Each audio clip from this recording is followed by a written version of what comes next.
محبوبي صاحب د امریکا د مریلینډ ایالت په یو پوهنتون کې ماسټري کړې ده او د دې ترڅنګ اوس هڅه کوي چې په دې برخه کې پی ایچ ډي هم وکړي. اے آی څه شی دی یا دغه مصنوعي ځیرکتیا چې ورته وایي دا څه شی ده؟ اے آی یو هوښیار ماشین دی چې د انسان غوندې کارونه کوي، خبرې کوي، لیکل کوي، عکسونه پیژني.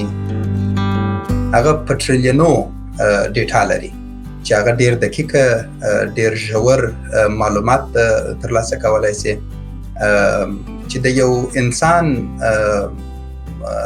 ورځني ژوند کې دغه دقیق فکر یا په هر څه باندې پوهېدل ناممکن دي. د معلوماتو چټک تحلیل اے آی تر انسان فعلا ډېر ښه کوي. په کندهار کې په کابل کې یو ځوان ګوري او غواړي د اے آی په اړه زده کړه وکړي او ځان د دې نوي کاري مارکیټ سره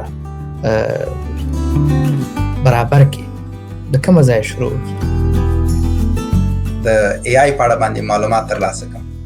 ما ته د یوې میاشتې یو کورس جوړ کړ. زه 5 ورځې وخت ورکولی شم او د ورځې یو ساعت وخت ورکولی شم. زه باوري یم چې تاسو ته به یو ډېر ښه کورس جوړ کړي او د هغه کورس له لارې تاسو کولی شئ چې هره ورځ یو ساعت وخت ورته ورکړئ او د اے آی په اړه باندې نور معلومات هم ترلاسه کړئ.